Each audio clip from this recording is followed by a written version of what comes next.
Welcome to the channel. So आज चाहिँ यो हाफ वेभ रेक्टिफायरको बारेमा हामी डिस्कस गर्न गइरहेका छौँ। हाफ वेभ कन्ट्रोल रेक्टिफायर भनौँ। यो सिटिबिटीको सिलेबसमा चाहिँ हाफ वेभ कन्ट्रोल रेक्टिफायर चाहिँ लेखिदिएको छैन। जस्ट सिङ्गल फेज फुल वेभ रेक्टिफायर चाहिँ छ, हाफ वेभ चाहिँ छैन। तर यसको न्युमेरिकल भन्ने फ्रिक्वेन्टली सोधिरहेको छ। त्यो कारणले गर्दाखेरि हामीले यो हाफ वेभ कन्ट्रोल रेक्टिफायरको बारेमा पनि हेर्नुपर्ने हुन्छ। सो हाफ वेभ कन्ट्रोल रेक्टिफायरको बारेमा न्युमेरिकल गर्नको लागि चाहिँ यसको थ्योरी है, यसको वर्किङ प्रिन्सिपल, यसको वेभ फर्म, यसको एभरेज भ्यालु, आरएमएस भ्यालुको बारेमा थाहा हुनुपर्छ। अब त्यसको लागि हामी पहिला सुरुमा थ्योरी नै हेर्छौँ है। अब यहाँनिर देख्न सक्छौँ यो भनेको single phase half wave control rectifier हो। यदि यो थाइरिस्टरको ठाउँमा होइन, अब थाइरिस्टरलाई यहाँ स्विचिङ गर्न मिल्छ को ठाउँमा हामीले डायोड हाल्यौँ भने चाहिँ यो अनकन्ट्रोल रेक्टिफायरको रूपमा काम गर्छ। त्यसको हामीले डिटेलमा पढिसक्यौँ। अब त्यही डायोडको ठाउँमा चाहिँ एउटा थाइरिस्टर हालेको छ। त्यो थाइरिस्टरलाई चाहिँ गेट सिग्नलले कन्ट्रोल गरेको छ। अनि त्यसपछि अब यो भिएस भनेको इनपुट भोल्टेज भयो, भिनट भनेको आउटपुट भोल्टेज भयो, हाम्रो लोड चाहिँ आर छ है। अनि लोडले ड्र गर्ने करेन्ट भनेको आई छ। अब इनपुट भोल्टेजको वेभ फर्म बनाउँदाखेरि जुन अगाडिको रेक्टिफायरमा जस्तै यो बनायौँ, त्यसपछि है अब यो कन्ट्रोल रेक्टिफायर भएको हुनाले यसको अपरेसन भनेको similar to half wave rectifier नै हो होइन। यसले हाफ वेभ रेक्टिफायर जस्तै काम गर्छ। जस्ट डिफ्रेन्स के हो भने कुन पोइन्टदेखि चाहिँ थाइरिस्टरलाई होइन, कुन पोइन्टदेखि चाहिँ हामीले आउटपुट भोल्टेज चाहिँ अब एपियर गराउने हो, निकाल्ने हो भनेर चाहिँ हाम्रो कन्ट्रोलमा छ होइन। त्यो गेट सिग्नल दिएर गेट सिग्नल कतिखेर दिने त्यो कन्ट्रोल गरेर चाहिँ हामीले अब यसको आउटपुट भोल्टेजलाई हामी कन्ट्रोल गर्न सक्छौँ। सो यहाँनिर देख्न सक्छौँ है। अब यो अल्फा भन्ने एङ्गलमा चाहिँ मैले गेट सिग्नल दियौँ होइन। अब अल्फा भन्ने पोइन्टदेखि नै अब कन्डक्सन सुरु गर्यो र हाफ वेभ रेक्टिफायरले जहिले एउटा मात्र साइकलमा कन्डक्ट गर्छ, अर्को साइकल यसले छोडिदिन्छ। अब सपोज यसलाई पोजिटिभ हाफ साइकल मान्यो भने पोजिटिभ हाफ साइकल कन्डक्ट गर्यो, नेगेटिभ हाफ साइकल छोडिदियो है। अब यो यसरी नै होइन, रिपिटेडली यस्तो वेभ फर्म चाहिँ रिपिट भइरहेको हुन्छ। सो यसरी चाहिँ हामीले अब आउटपुट भोल्टेज चाहिँ कन्ट्रोल गर्न सक्छौँ। अब यो अल्फा कन्ट्रोल गरेर उसको म्याग्निट्युड आउटपुट भोल्टेजको RMS value, average value control गर्न सक्छौँ है।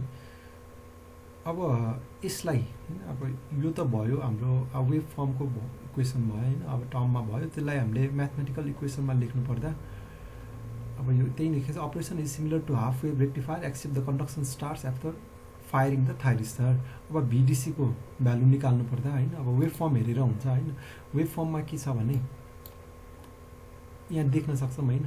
अब 0 देखि अल्फा होइन, यो 0 पोइन्ट भयो, यो अल्फा पोइन्ट भयो। सो यो पनि 0 भयो, यो पनि यो अल्फा भयो, यो पाई भयो है। अनि हाम्रो साइकल भनेको यहाँनिर कताबाट छ त, 0 देखि स्टार्ट भयो होइन। 0 देखि हाम्रो स्टार्ट गरेर लिने हो भने 0 देखि पाईसम्म गएर यसरी हाफ वेभमा जस्तै एउटा वेभ फर्म बन्यो है। अनि त्यसपछि अर्को हाफ साइकलमा चाहिँ के त्यस्तो लाइक कुनै पनि वेभ फर्म बनेन, कन्डक्सनै गरेन। अब सो हाम्रो कम्प्लिट साइकल भनेको कहाँदेखि हुन्छ त, यो 0 देखि अब 2 पाईसम्म हुन्छ है। कम्प्लिट साइकल भनेको 0 देखि 2 पाईसम्म हुन्छ। अब हामीलाई के थाहा छ भने 0 देखि अल्फासम्मको भ्यालु पनि 0 छ है। अनि पाईदेखि 2 पाईसम्मको भ्यालु पनि 0 छ है। त्यो कारणले गर्दाखेरि अब हामीले इक्वेसन लिने भनेको के को मात्र हो त, यो यसको मात्र लिए पुग्छ। यसको इक्वेसन भनेको के हो त, त्यही भिएम साइन ओमेगा टी इनपुटसँग इक्वल हुन्छ। अब त्यो भएपछि हामीले यहाँनिर देख्छौँ भिडिसी भनेको के हो त, 1/पिरियड होइन। पिरियड भनेको कति हो त, 2 पाई। एउटा कम्प्लिट पिरियडको म्याग्निट्युड कति छ, 2 पाई छ। अनि lower limit by upper limit हो होइन। अब यो 0 देखि अल्फासम्मको भ्यालु 0 छ, पाईदेखि 2 पाईसम्मको भ्यालु पनि 0 छ। त्यही भएर यहाँ यो टर्महरू चाहिँ नलेखे पनि हुन्छ। अहिले मैले यो जस्ट क्लियर होस्, क्ल्यारिटीको लागि मैले लेखेको हो। तर हामीले सिधै यो लेख्दा हुन्छ है। अल्फादेखि पाईसम्मको हाम्रो इक्वेसन कति हो त, भिएम साइन ओमेगा टी हो।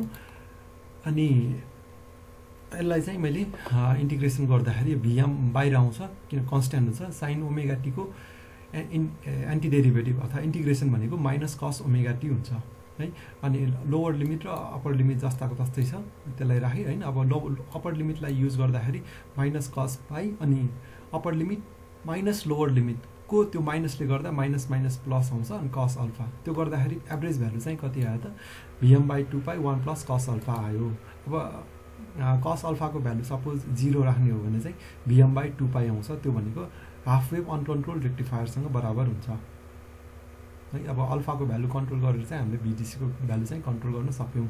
त्यसरी नै RMS को भ्यालु निकाल्दाखेरि अब रुट अन्डर यो इक्वेसनलाई स्क्वायर गर्दै पुग्यो हैन। सेम टु सेम अघि न यो DC एभरेज भ्यालु निकाल्दाको जस्तै भयो अरु चाहिँ। सो अनि यो 1 - cos 2ωt हैन यो नि गर्नको लागि चाहिँ यो sin स्क्वायर ωt हैन त्यसको इन्टिग्रेसन सिधै गर्न अप्ठ्यारो हुन्छ। त्यही भएर यस्तो cos को स्क्वायरलाई हटाएर गर्दाखेरि चाहिँ सजिलो हुने भएकोले 1 - cos 2ωt/2 गर्दा हैन यसरी इन्टिग्रेसन गरेर चाहिँ सल्भ गरेको छ।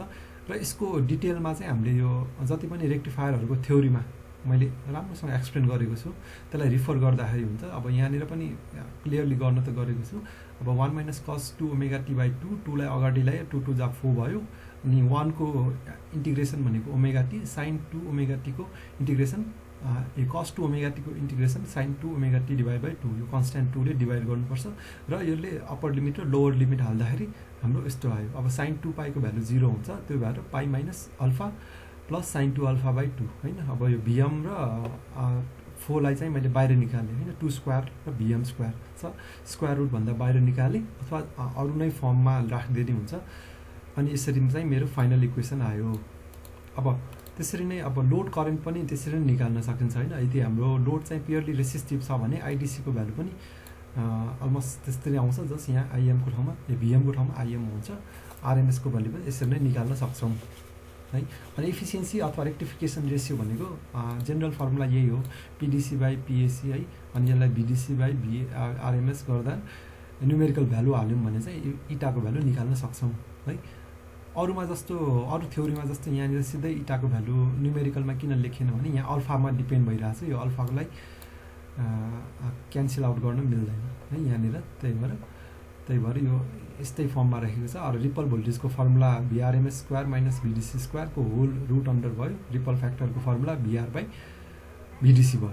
यसरी चाहिँ हामीले यो डिफरेन्ट प्यारामिटर्सहरु निकाल्न सक्छौं है। अब यही प्यारामिटर्स युज गरेर हामीले न्युमेरिकल सल्भ गर्नुपर्ने हुन्छ। यहाँ के सोधेको छ भने a single phase half wave control rectifier हो। कन्ट्रोल रेक्टिफायर भनेर सोध्यो। अब अनकन्ट्रोलको फर्मुला हाल्न मिलेन। Supplies a resistive load of 15 ohm हैन। लोड चाहिँ R को भ्यालु 15 ओम छ अनि फ्रम 230 भोल्ट AC हैन। अब सोर्स भोल्टेज चाहिँ 230 भोल्ट RMS छ हैन। केही पनि दिएन भने त्यो RMS भोल्टेज हुन्छ। At firing angle of 30 degree alpha को भ्यालु चाहिँ 30 डिग्री दिएको छ। Calculate average value of load current RMS value of load current V0 र अथवा VDC र VRMS सोधेको छ।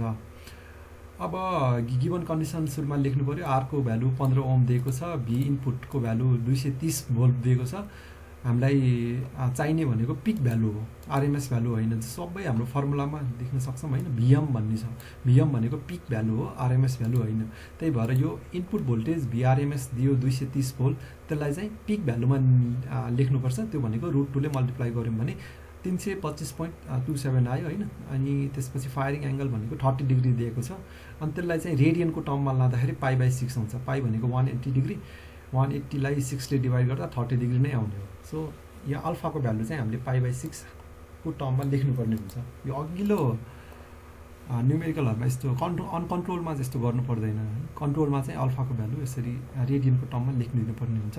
अनि for half wave control rectifier अब हामीले भर्खर निकाल्यौं हैन। यो डिराइभ गर्यौं। VDC को भ्यालु Vm/2π 1 + cos अल्फा है। अब Vm को भ्यालु राख्यौं 2π हाल्यौं अनि अब 1 + cos 30 डिग्री अथवा यहाँ π/6 हालेर हैन रेडियन मोडमा लगेर पनि गर्दा सजिलै हुन्छ। तर हामीलाई डिग्रीमै लाग्दा सजिलो हुन्छ है। त्यही भएर cos 30 डिग्री सिधै हाल्यौं। त्यो गर्दाखेरि 96.6 भोल्ट आयो VDC को भ्यालु। अब त्यसरी नै IDC को भ्यालु निकाल्न सक्छौं। रेजिस्टरको भ्यालु 15 ओम दिएको छ भने ओम्स ल अनुसार IDC भनेको VDC/R है। त्यो गर्दा 6.44 एम्पियर आयो। त्यसरी नै VRMS को भ्यालु पनि निकाल्न सक्छौं। VRMS भनेको के हो त Vm/2 हैन। त्यो अघि न यो यहाँबाट निकालेको हो। यो चाहिँ Vm/2 1/π 1 π - अल्फा प्लस sin 2α/2 त्यही फर्मुला हामीले यहाँ युज गर्यौं हैन।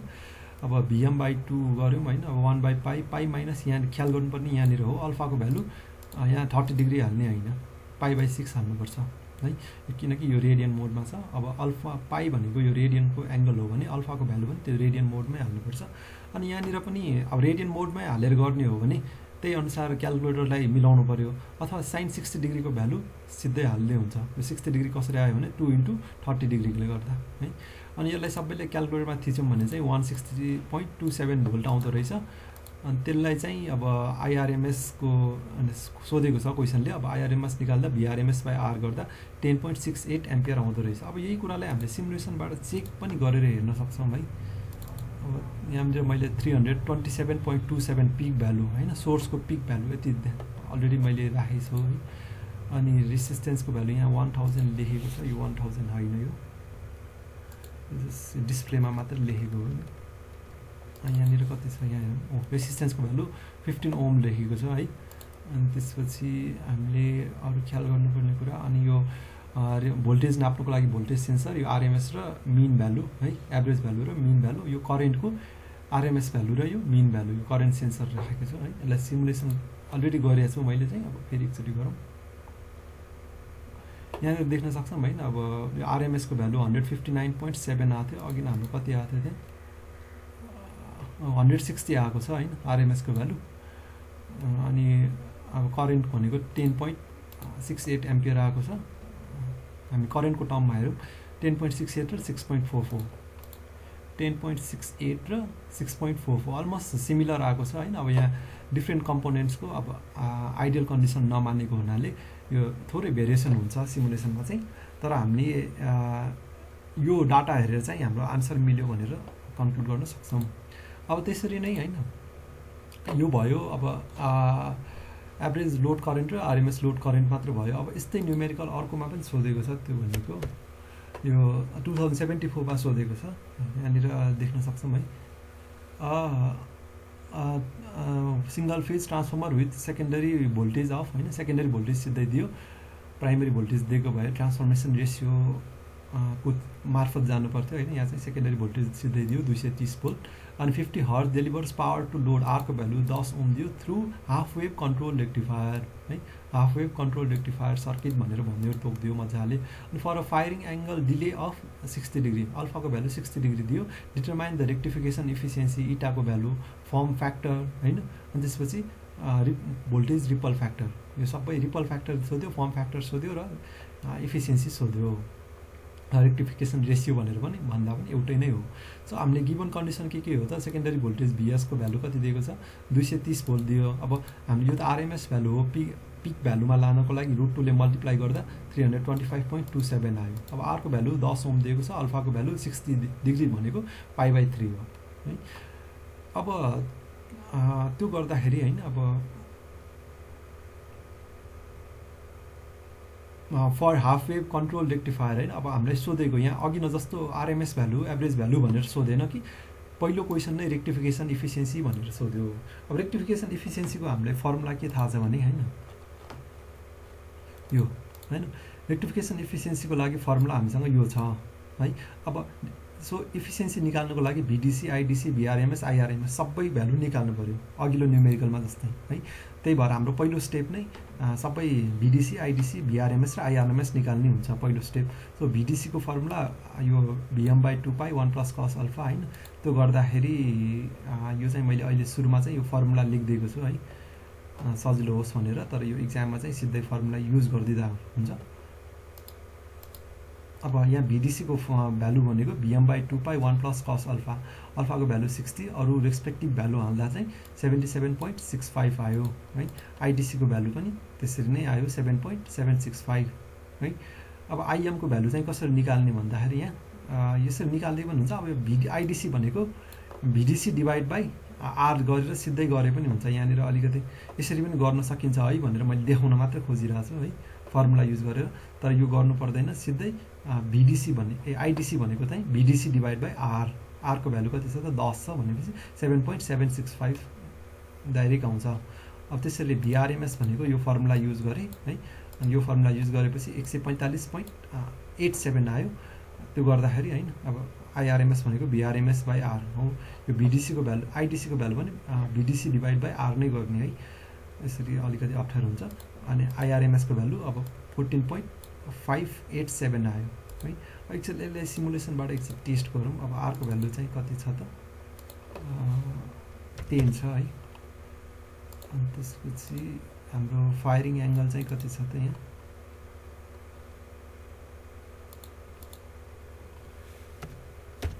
60 डिग्री छ।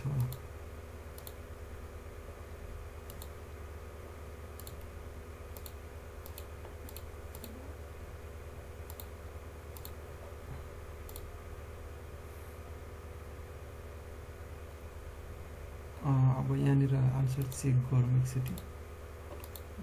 भी आईको टर्ममा हेरौँ है। करेन्ट 7.765 र 14 7 र 14 भनौँ न अहिलेलाई 7 र 14 आउनुपर्ने अलिकति बेसी आइरहेछ है यहाँनिर। अब यो त्यही हो प्रब्लम चाहिँ यो आइडियल छैन यो सबै कम्पोनेन्ट्सहरू यहाँनिर है। त्यही भएको कारणले यो थोरै फ्लक्चुएसन चाहिँ हुन्छ। तर यो हाम्रो अलमोस्ट इक्वल छ भनेर मान्न सक्छौँ है। सो सबै प्यारामिटर निकालिसकेपछि चाहिँ अब रेक्टिफिकेसन रेसियो पिडिसी बाई पिएसी गरेर हैन। अनि पिडिसी भनेको भिडिसी इन्टु आइडिसी, पिएसी भनेको भिआरएमएस इन्टु आइआरएमएस। अनि सबै चारवटै प्यारामिटरको भ्यालु हामीले माथि निकाल्न सक्यौँ। त्यसलाई रिप्लेस गर्दाखेरि इफिसियन्सी कति आयो त 28.33% आयो। एकदमै कम आयो है। हाम्रो हाफ वेभ अनकन्ट्रोल रेक्टिफायरको 40% आउँछ। कन्ट्रोल वेमा गऱ्यौँ भने चाहिँ इफिसियन्सी झनै घट्दो रहेछ। फर्म फ्याक्टरको फर्मुला के हो भने यो इसिटीमा नि पढ्यौँ पहिला। भिआरएमएस बाई भिडिसी हो है। RMS value by average value हो। त्यो भनेको भ्यालु रिप्लेस गर्दा 1.87 आयो है। प्योरली साइनोसोइडल वेभ फर्मको लागि अब फर्म फ्याक्टर भनेको 1.11 आउँछ। अब यो हाम्रो वेभ भनेको प्योरली साइनोसोइडल छैन है। त्यही कारणले यो डिफ्रेन्ट आउने भयो। अब भोल्टेज रिपल फ्याक्टरको पनि त्यसरी नै गर्न सक्छौँ है। भोल्टेज रिपल फ्याक्टर भनेको भिआर बाई भिडिसी हो। भिआर भनेको √VRMS स्क्वायर माइनस भिडिसी स्क्वायर। अब यो सबैको भ्यालु मैले रिप्लेस गर्दाखेरि 1.59 आउँछ है। अनकन्ट्रोलको 1.21 आउँछ। यसको चाहिँ 1.59 आउँछ। रिपल फ्याक्टर झनै बढिरहेछ कन्ट्रोल रेक्टिफायरमा चाहिँ। सो यसरी हामी चाहिँ अब हाफ वेभ कन्ट्रोल रेक्टिफायरको न्युमेरिकल पनि सल्भ गर्न सक्छौँ। यो थ्योरीको लागि चाहिँ सिलेबसमा हालेको छैन तर न्युमेरिकल सोधेको छ। त्यही भएर थ्योरी न्युमेरिकल दुइटैलाई रेडी हुन चाहिँ पर्छ। न्युमेरिकल चाहिँ रेडी हुन पर्यो। थ्योरीलाई पनि कहिलेकाहीँ सोध्दिन बेर लाउँदैन। सो आजलाई यति नै गरौँ। Thank you.